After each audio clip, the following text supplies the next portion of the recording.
Article 110 एक में money bill क्या होता है, लेकिन इसके साथ साथ 110 दो में यह भी बताया गया कि मनी बिल क्या नहीं होता है। क्या नहीं होता है?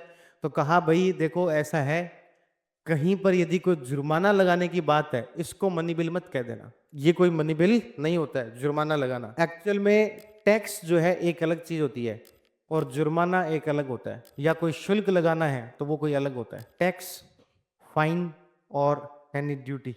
कर जो है ना वो एक तरीके से कंपलसरी है।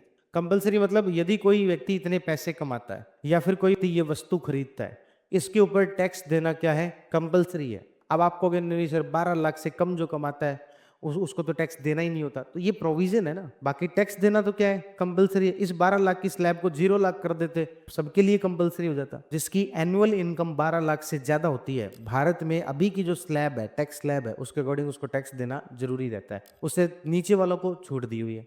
तो टैक्स अपने आप में क्या है, कंपलसरी। लेकिन जो शुल्क है वो किसी सर्विस के लेने पर लगता है।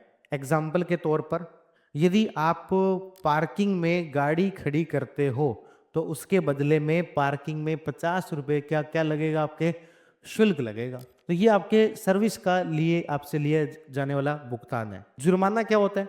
तो जुर्माना एक तरीके से दंड स्वरूप लगाई गई पेनल्टी है, मतलब कि दंड स्वरूप लगता है। ये कोई गलती करने पर लगाया जाता है क्या, जुर्माना। तो जुर्माना और शुल्क जो है ना ये कर से अलग है। तो कुल मिलाकर आर्टिकल 110 दो में क्या बताया हुआ है कि कौन सी चीजें मनी बिल नहीं है। तो यहां पर क्लियर कर दिया कि भाई साहब कर जो है ना ये मनी बिल का पार्ट है, लेकिन जुर्माना और शुल्क नहीं है।